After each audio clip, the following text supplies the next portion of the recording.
This is Biron in France, and I'm going to be painting a chateau, and I shall talk you through the process. So we were on holiday in the camper van. I actually painted this chateau on location, as you can see there. But I thought I'd paint it again for you in the studio to see how I would recreate the scene and what changes I would make. So obviously in the studio we've got a lot more time, and the conditions are perhaps kinder to us, that perhaps outdoors it can dry too quickly and so on. So I'm putting this first wash on here, and I'm using my John Pike palette. So this was painted quite a while ago, this one, but I'm doing a voiceover just to talk you through the process. So I hope you enjoy this video. Stick with it because I'm going to show you how important that bead is, and that is a bit of a game changer. Look at what I'm doing here and relay the message. So I'm painting around, so I'm on dry paper, so I can paint around the shapes I want to retain the white of the paper. And I aim to leave more than I know I'm going to need, because you'll end up losing them as you go. Like I just lost a few there. But the important part here is to keep that bead going, that I will need a fluid wash from top to bottom. So what I need to do is keep reloading that brush. And I'm using a fairly good size brush. That's a size 14 Skoda Ultimo. And painting back into that first part of the wash I've done, just to reload the paint there, just to avoid getting a hard line. So this is where you use this bead to cut around shapes. So we've got the canopy there down at the bottom of the courtyard. So I use the bead there just to cut around the white paper there. And that's why I need to be on dry paper to start with, because if the paper was completely wet, it just wouldn't work. So if I want to create a lot of light in this painting, the white paper is very useful. And that spray bottle is invaluable. That's 11 inches by 15 inches the piece of paper, Saunders and Waterford. So it's not a small painting, obviously not huge, but that spray bottle will keep things wet. Loading up the brush, and it's all fairly watery at this stage because I don't want to go too dark with the first wash. I've made it slightly darker there, blocking in really where things are, and I eliminate a lot of detail. That it's quite useful when you paint out on location, that you do kind of naturally eliminate things, because you've got to paint quicker, whereas in the studio you can get a little bit fiddly. Now I'm just going to throw some warmth onto the courtyard here, and this is perhaps the lights in the canopy there, and all this will be painted wet into wet. The paper's still damp everywhere, so it'll blend and create all sorts of nice effects. Then that'll be the first wash, and then we'll dry that off. So as you can see there, I'm thinking ahead. I've painted the sky. A lot of what I've painted lower down will all be painted over shortly, but it's a case of getting that wet into wet soft look. But basically all that was just to get the light on the top of that canopy, really. I'll just give my palette a bit of a wipe off, and so I've got a clean area to use, but all that leftover paint on there is useful. That on my later demos I use a slightly different palette now, but I use this big palette for doing the large paintings.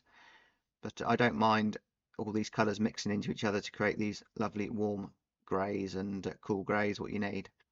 So I'm painting the distant church, and I shall paint that as a flat shape, and I'm using a blue which will send it back off into the distance. And now I'm using the Skoda Perla brush. It holds a nice lot of paint but comes to a good point, so you can get some detail. But when I say detail, I'm just painting the shape as a silhouette, because it'll push it back. If you put lots of detail in this part of the painting, it'll actually have a negative effect, and it makes it easier to paint as well. Slightly darker in value than the sky, so it's still not my darkest dark, because I don't want it to come forward, I want it to recede. Switch back to a larger brush because I'm covering a larger area. The more you can do it with the least amount of brush marks, the better, the more fresh appearance it will have. And again, painting one shape into the next shape to create that soft look that is famous for watercolours, that look like it's all just been painted in one go. I'll get all the details done while it's all wet, so it's all just one shape. So that's just one shape there off in the distance. So this is quite an old demo from a few years ago. If you want to see my latest demos from my live streams, this is what we painted on last week's live stream, and this is what we're painting on this week's live stream. So you can join me on my website, robertmeeworkshops.com, and have access to my live streams by joining me on tier 1, or you can join me on tier 2 to get access to the replays and all the content as well. And it'd be great to meet you on a live stream as well. So have a think about doing that. So using this bead, I'm going slightly darker in tone, and this is where I can now I'm working on dry paper, so I can cut away and leave shapes behind. And by putting a slightly darker wash next to this canopy, it's going to make it look even brighter. And that's all you can do with watercolor or any painting really, is we don't have electric light to make things bright, so we can put dark tones next to light tones. And this bead is so important because it creates that lovely fluid wash. And this is what the video is about really, is using that bead, and you're going to use it to direct the watercolor where you want it to go. But if you haven't got the bead, you can't do it. It just dries out. So this is the game changer, the bead. Remember to keep reloading the brush, because if you don't reload the brush, you run out of paint. So because that bead was there, we're still getting a nice soft wash. And it just gives you control that you can cut around shapes, and just leaving a little bit of white paper behind there, or the yellow underneath, which is dry, which will give the impression of lights and detail figures in the tent there without actually having to paint them. So as you can see, it's the backdrop. It doesn't need any detail there because we're not going to be looking at that. That's just to set the scene. It's very atmospheric. It's off in the distance. And, perhaps I'll use some warm and cool colours in this part of the wall to give it a bit of texture. I say it was done a long time ago. I don't really remember exactly what I was thinking on the colours here, but it's quite interesting to watch it afterwards and get a bit of a sense of what's going on. So you can see I've got a mixture of hard and soft edges there because the paper was still damp where it's softened there, which is nice. And when that happens, just let it happen. And now I'm just using a bit of water there just to, again, lighten the value, because by adding water, you water the paint down so it becomes lighter in value. But you do get some interesting effects. And with watercolor, that's it. Just try stuff, see what it'll do. And I put quite a bit of paint and water on there, so it stayed wet for a good decent amount of time. Now using a bigger brush, a bit of dry brush in there, so it's so important to leave that sparkle behind. And like I say, aim to leave more than you need because you're bound to lose it, that you'll paint over it by mistake or whatever. So quite a large area here in the foreground, which can be dealt with just a shape, and it's amazing how you can just simplify things and it looks fine in watercolor. And anything, it can actually really create a nice effect because you want the painting to be easy to look at, interesting, and not complicated.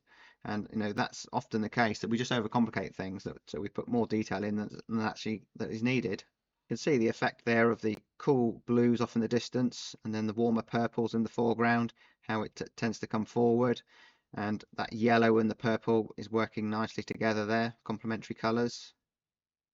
Using the water there just to connect things up, that always looking for connection throughout the painting. So I just want to give the impression that the steps there that take us down into the courtyard there. It's a very busy, complicated scene, so all you can do is just try and simplify it the best you can. But, we need the tonal contrast, so nice and strong and dark there.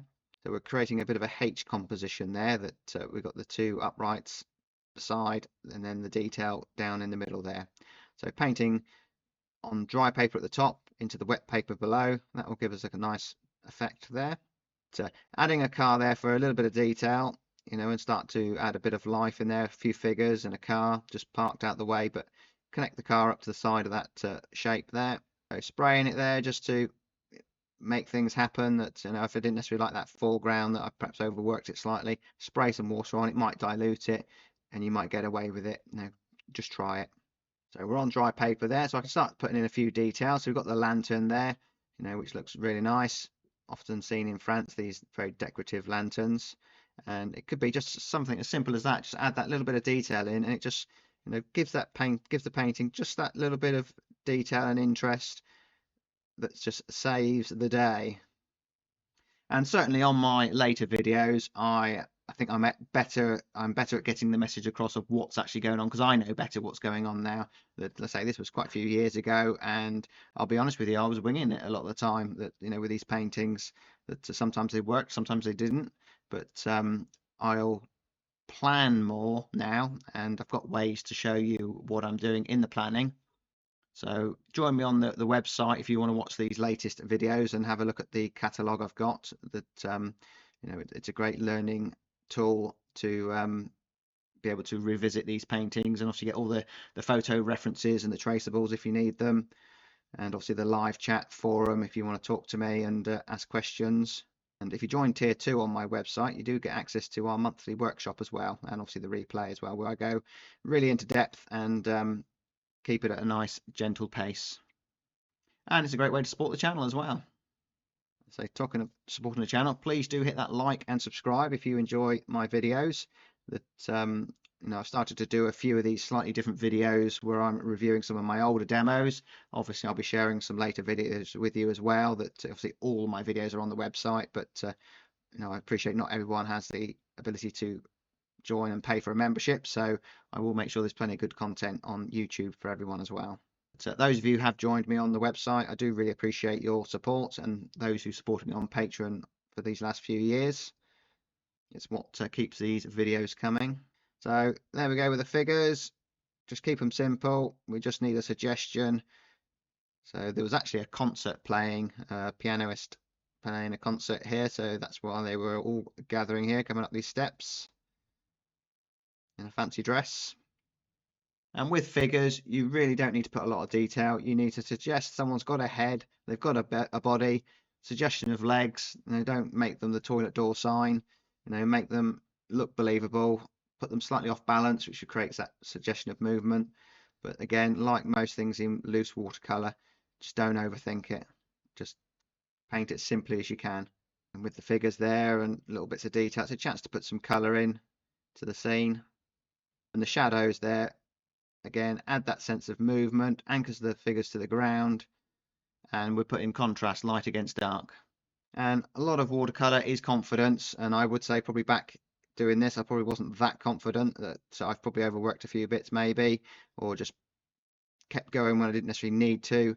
It's knowing when to stop and so on, which I have a better understanding now, and it just takes practice and time. That this was a painting I did from my membership site yesterday actually. These were 4 years apart, that I definitely had a better understanding painting it second time round, and I can relay that to you through on the later tutorials. But overall, I was quite pleased how this painting turned out. So a nice opportunity here, I think, for a bit of Daniel Smith Pyrrole Red, and then those tail lights paint straight from the tube there. And there we go, that's the finished painting. And as you can see, it's fairly loose, and I'm quite pleased how that came out. At the time, it was, say, a few years ago, that I would say certainly now I would paint it more confidently. It may not come out any different. Obviously all watercolors are different, so 2021 that was, so 4 years ago. So there you go. So hopefully you enjoyed that. Please hit the like and subscribe. Check out this video if you like painting buildings. I'm sure you're going to find it useful.